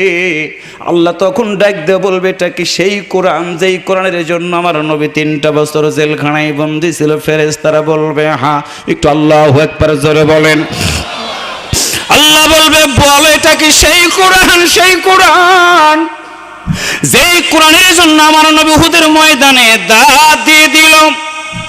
ও মিরপুরের ভাইয়েরা, হাজী সাহেব যারা আছেন গো, আব্দুল মাজেদ ভাই সেখানে গিয়েছিলেন, তিনি দেখেছেন এখন এমন কোন হাজী নাই যে দল করুক না কেন রে ভাই, উহুদ পাহাড়ের দিকে যখন তাকায় হাজী সাহেবেরা হাউমাউ করে চোখের পানি ছেড়ে দিয়ে দিয়ে কান্দে। যদি বলা হয়, হাজী তুমি কাঁদতেছো কেন? চক্ষুটা বন্ধ করে বলে, রে এটা সেই উহুদ পাহাড়, যে উহুদ পাহাড়ের পাশে আমার নবীর মাথার ভিতরে হেলমেট ঢুকে গিয়েছিল। আমার নবীর একটাই অপরাধ ছিল, আল্লাহর জমিনে কোরআনের দাওয়াত দেওয়া। উহুদের প্রান্তরে আল্লাহর নবীকে আঘাত করা হলো, মাথার ভিতরে হেলমেট ভেঙ্গে ঢুকে গেল। চতুর্দিকে সংবাদ ছড়িয়ে গেছে বিশ্ব নবী নাই। সাহাবীদের হাত থেকে তরবারি পড়ে গেল। কার জন্য যুদ্ধ করব রে, নবী যদি বেঁচে না থাকে? আল্লাহর নবীর মাথার ভিতরে হেলমেট ঢুকে গর্তের ভিতরে পড়ে আছে রহমাতাল লিল আলামিন। চতুর্দিকে সংবাদ পৌঁছে গেছে কুতিলা মুহাম্মদ। কে জানে সেটা একদম বলি ইয়া রাসূলুল্লাহ। সাহাবীরা পাগলের মতো হয়ে গেছে, যুদ্ধ করতে পারবে না তারা। আপনি নবী পৃথিবী থেকে বিদায় হয়ে গেছেন। নবীর মাথার ভিতর থেকে হেলমেট ঢুকে গেছে, রক্তগুলো গড়িয়ে গড়িয়ে পড়ে আল্লাহর নবীর মুখ রক্তে লাল হয়ে গেল, দাড়ি মোবারক লাল হয়ে গেল, জুব্বা লাল হয়ে গেল। সাহাবীরা বিশ্ব নবীকে দেখে হাউমাউ করে কাঁদতেছে। গর্তের ভিতরে বিশ্ব নবী পড়ে আছেন। এমন সময় একজন সাহাবীকে ডাকতে বলে, সাহাবী রে, আমি শহীদ হয়ে গেছি, চতুর্দিকে সংবাদ ছড়িয়ে গেছি, তুমি কি পারবা? আমি একটু গর্তের উপর পর্যন্ত মাথাটা একটু উঁচু করে রাখতে চাই। আল্লাহ নবীর সাহাবী বলে, ইয়া রাসূলুল্লাহ, আমার গোটা শরীরের ভিতরে তীর ঢুকে গেছে, আমার তীরের কারণে প্রচন্ড কষ্ট হয় গো নবী। রক্ত বের হয়ে হয়ে আমার শরীরটা রক্ত শূন্য হয়ে যাইতেছে গো নবী। আমি পারবো না, আপনার মতো নবীকে একটু উঁচু করে ধরতে আমি পারবো না। তবে একটা কথা নবী গো, আর বডিতে যত তীর আছে দক্ষ নাই, আমি গর্তের ভিতরে শুয়ে পড়ব, আপনার মতো নবী আমার বুকের উপরে পাড়া দিয়ে পাহাড়ের গর্তের উপরে মাথাটা একটু বের করে দিবেন। আল্লাহু আকবার বলে। আল্লাহ রাসূল বললেন, সাহাবী রে, তোমার গোটা বডির ভিতরে তো তীর ঢুকে গেছে, কেমনে শুয়ে পড়বা তুমি? আল্লাহ নবীর সাহাবী নবীর দিকে তাকায় বলে, রাসূল গো, আমি আমার জীবনের চেয়ে আপনার মতো নবীর অনেক বেশি ভালোবাসি। ও নবী গো, আমার জীবনের চেয়ে আপনার মতো নবীকে আমি অনেক বেশি ভালোবাসি। আল্লাহ রাসূল বললেন, সাহাবী রে, চতুর্দিকে সংবাদ ছড়িয়ে গেছে আমি নাকি পৃথিবী থেকে বিদায় হয়ে গেছি। সাহাবীরা যুদ্ধ ছেড়ে দিয়েছে রে, তুমি যদি পারো একটু শুয়ে পড়ো। আল্লাহর নবীর সাহাবী গর্তের ভিতরে শুয়ে পড়লেন। তীরের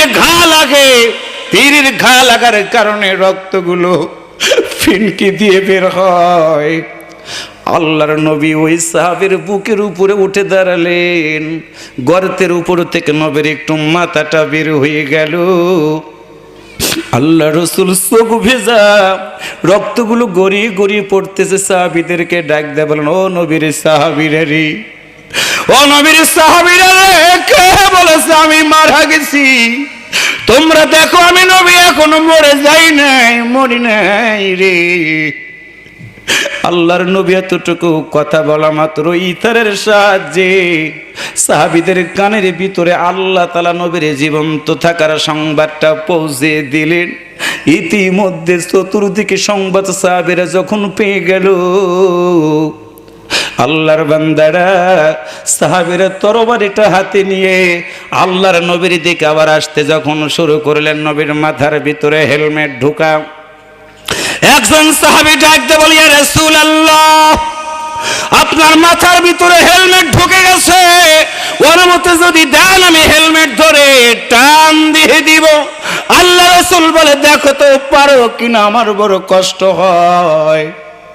হাত দিয়ে ধরে টান দেয়, মাথার ভিতর থেকে হেলমেট বের হয় না, ধরা যায় না।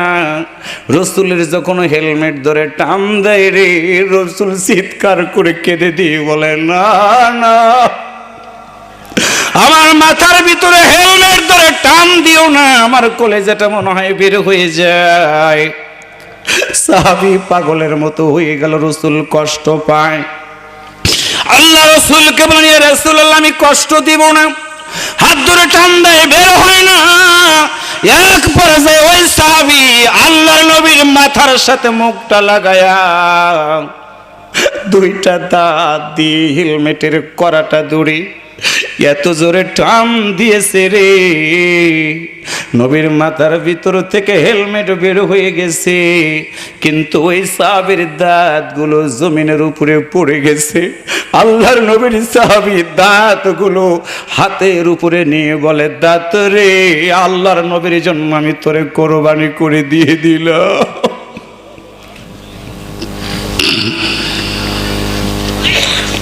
আমার প্রিয় ভাইরা, এইভাবে করে আল্লাহর নবীকে পৃথিবী থেকে বিদায় করার ষড়যন্ত্র করা হয়েছে। আল্লাহর নবীর একজন সাহাবী ছিল, নাম ছিল তার হানজালা। যুবক, তোমাদের পায়ে হাত দিয়ে বললাম, মা বোনেরা শুনে নাও, নেপোলিয়ন বলেছিলেন একটা শিক্ষিত মা দাও, আমি একটা শিক্ষিত জাতি তোমাদের উপহার দিয়ে দিব। শুনে নাও, বাস্তব ঘটনাটা সাহাবীদের জীবনে শোনাচ্ছি রে। হানজালা বিয়ে করেছে, ফরজ গোসল করার জন্য যখন হাত দেবে পানির ভিতরে, এমন সময় কে যেন ডাকতে বলে, কুতিলা মুহাম্মদ, মুহাম্মদ পৃথিবী থেকে বিদায় হয়ে গেছে। হানজালার কানের ভিতরে এই সংবাদ আসা মাত্র একটা দৌড় দিয়ে যুদ্ধের ময়দানে চলে গেল। ফতোয়া খুঁজলো না, ফতোয়া খুঁজলো না রে। আনুগত্য কারে বলা হয়, ইমানদার কারে বলা হয় রে? ফতোয়া খুঁজলো না। দাড়ি লম্বা কি লম্বা, গোসল ফরজ হয়ে গেছে, গোসল করে আমি যাব, এইটা ফতোয়া খোঁজে নাই। রসুল নাই রে, তাৎক্ষণিক দৌড় দিয়েছে যুদ্ধের ময়দানে নবীর পক্ষে। একটু আল্লাহু আকবার জোরে বলেন। হানজালা শহীদ হয়ে গেল, লম্বা হাদিস। আল্লাহ রাসূল শহীদদের লাশগুলো আনতে বললেন। আল্লাহ নবীর মাথাটা ব্যথা, গোটা শরীরটা রক্তাক্ত হয়ে গেছে। আল্লাহ রাসূল বললেন, শহীদদের লাশগুলো তোমরা নিয়ে আসো। ইমানদার কারে বলা হয়? শহীদদের লাশগুলো যখন এনে এক এক করে হাজির করা হলো, আল্লাহ রাসূলের সামনে একজন নবাগত বিবাহিতা স্ত্রীর দিকে তাকালেন আল্লাহর নবী। ওই মেয়েটা এসে আল্লাহর নবীর সামনে হাত জোড় করে বলি, ইয়া রাসূলুল্লাহ, আপনি তো বলেছেন শহীদদের গোসল করানো লাগবে না, কিন্তু নবী গো, আমি একজন মেয়ে মানুষ, আমি তোমার স্বামী সম্পর্কে ভালো জানি। ইয়া রাসূলুল্লাহ, সব শহীদদের লাশ গোসল যদি নাও দেন, আমার স্বামীর লাশটাকে গোসল দিবেন। রাসূল বললেন, কি নাম তোমার? তোমার স্বামীর কি নাম? মেয়েটা ডাক দে বলি, ইয়া রাসূলুল্লাহ, 2 দিন আগে যার বিয়ে পড়াইছেন আমি সেই হানজালার বিবি, আমি হানজালার বিবি। নবী গো, আমার সাথে বাসর হয়ে গেছে। হানজালা গোসল করতে গিয়ে যুদ্ধের সংবাদ শুনেছে, নবীর মৃত্যুর কথা শুনেছে গো। ঘরের ভিতরে ঢোকা নাই, দরজাতে দাঁড়ায় একটা শুধু কথা বলেছে, বিবি রে। ঘরের ভিতরে ঢুকলাম না, ঘরের ভিতরে ঢুকলাম না, শুনতে পেরেছি বিশ্ব নবী নাকি পৃথিবীতে আর নয়। ও নবী রে, তোমার দিকে আমি তাকাবো না বিবি রে, আমার আল্লাহর হস্তে তুমি মাফ করে দিও। কিয়ামতের ময়দানে জান্নাতের ভিতরে তোমার সাথে দেখা হবে রে বিবি। ইয়া রাসূলুল্লাহ, এই কথাগুলো বলে আমার স্বামী বের হয়ে এসেছে। রাসূল বললেন, সাহাবীরা রে, দেখো আমার হানজালার লাশটা কোথায়, তোমরা কি দেখবা না? চতুর্দিকে খোঁজা হচ্ছে, হানজালার লাশ নাই। আল্লাহ নবী চিন্তার মধ্যে পড়ে গেলেন, কোথায় আমার হানজালা? আল্লাহ রাসূল বললেন, দেখো তো আমার হানজালা কোথায়? লাশ খুঁজে যখন পাওয়া যাচ্ছিল না, আবারও বলল, ইয়া রাসূলুল্লাহ, লাশটা খোঁজা পাওয়া যাচ্ছিল না। রাসূল চিন্তার মধ্যে পড়ে গেল, না জানি কাফেররা আমার হানজালার লাশটাকে নিয়ে গেছে মনে হয়। বিশ্বনবীর চোখ ভিজে গেছে। আল্লাহ রাসূল ডাক দিয়ে বলে, কোথায় রে? 2 জন সাহাবী, দেখো তন্ন তন্ন করে আমার হানজালার লাশটা কোথায়? গোসল দিতে হবে তাকে, পবিত্র করানো লাগবে তাকে। আল্লাহর নবী খুঁজতে দিলেন সাহাবীদেরকে দিয়া। এমন সময় জান্নাতের পক্ষ থেকে জিবরাইল আমিন এসে আল্লাহ রাসূলকে সংবাদ দিয়ে বলা হলো, ইয়া রাসূলুল্লাহ, হানজালার লাশটা খুঁজে পাবেন না। হানজালার লাশটাকে আল্লাহর ফেরেশতারা সংরক্ষণ করে রেখে দিয়েছে। হানজালার ঈমান এবং হানজালার আমল আল্লাহর দরবারে এত বেশি কবুল হয়েছে গো নবী, আল্লাহর পক্ষ থেকে আমি জিবরাইলকে দিয়ে উঠায় নিয়ে গিয়ে জান্নাতের পানি দিয়ে হানজালারে গোসল করানো হয়েছে। ও নবী, আল্লাহর পক্ষ থেকে ঘোষণা হয়ে গেছে, হানজালারে গোসল করানো লাগবে না। হানজালারে গোসল আল্লাহর জান্নাতের ফেরেশতারা করায়া দিয়েছে। ভাইরা, এর নাম হলো ঈমান, এর নাম হলো আমল। এই জন্য আমি আপনাদের কাছে এসে আজকে আল্লাহর কোরআন সূরা আল মায়েদা, আল্লাহ ওয়াদা দিয়েছেন ইমানদাররা মরে গেলে আল্লাহ জান্নাত দিয়ে দিবে। হাত জোর করে বলে গেলাম, কারো পিছনে যাবেন না। যে বলবাই রে তার পিছে যাই রে, না রে ভাই, আল্লাহ বিবেক দিয়েছে রে, বিবেকটা দিয়ে বুঝবেন ভালো করে আমি কি করব। বিবেকটা দিয়ে আপনি চিন্তা করবেন তারা নামাজ আছে কিনা, রোজা আছে কিনা, হজ আছে কিনা, যাকাত আছে কিনা, আল্লাহর দ্বীন জমিনে কায়েম করতে চাই কিনা। যার সাথে চলবো সে যদি বেঈমান হয়, আমি তার সাথে জাহান্নামের ভিতরে থাকবো রে ভাই। বিবেক নামক আদালতকে আপনি প্রশ্ন করবেন, কারণ হলো পৃথিবীর মধ্যে সর্বশ্রেষ্ঠ আদালত হচ্ছে আপনার বিবেক। ওই বিবেকটাকে কাজে লাগায়া আমরা আজকে থেকে 1 নম্বরে সিদ্ধান্ত নিব, ওয়াদাল্লাহ, আল্লাহ যেহেতু ওয়াদা দিয়েছে, আল্লাযিনা আমানু, ঈমানদার যারা থাকবে, ও আমিলুস সালিহাত, আমলে সালেহ যারা করবে, আজকে থেকে সিদ্ধান্ত যতদিন বাঁচবো ঈমানদাররা যারা থাকবে, আমলে সালেহ যারা থাকবে, আওয়াজ করে বলুন তো তাদের সাথে আমাদের সম্পর্ক রাখা দরকার আছে না নাই? কারা কারা থাকতে রাজি আছেন দুহাত তুলে আমার আল্লাহকে দেখায়া দেন। হাত নামান, হাত নামান, সবাই একটু বলুন আল্লাহু আকবার। আর একবার বলুন আল্লাহু আকবার। আমি আজকে আপনাদের কাছে যে আয়াতের তাফসীর করছি, বুঝতে কি কোনো কষ্ট হচ্ছে?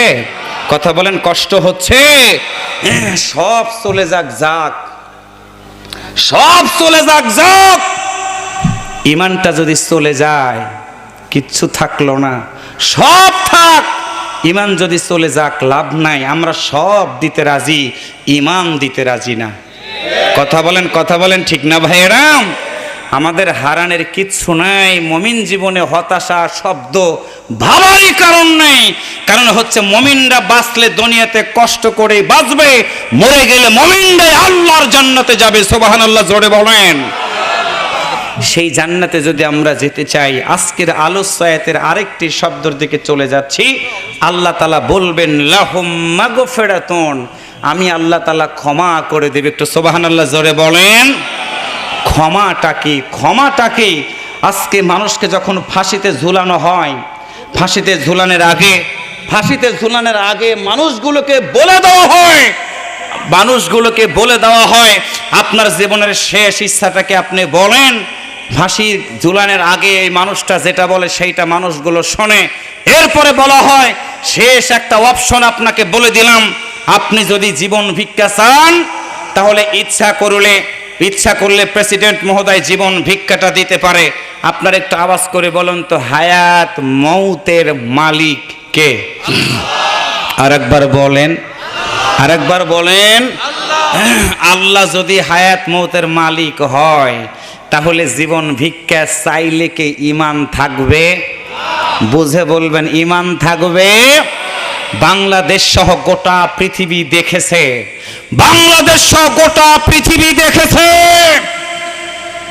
মরে গেছে, জীবন দিয়েছে, কিন্তু আল্লাহ ছাড়া কারো কাছে জীবন ভিক্ষা চায় নয়। তারাই ওরাই ছিল ইমানদার, আমরা তাদের উত্তরসূরি হয়ে বাঁচতে চাই। 1 ঘন্টা বাঁচবো কিন্তু মাথা নত করবো না। কারা কারা রাজি আছেন? তো হাত তুলে আমার আল্লাহকে দেখায় দেন।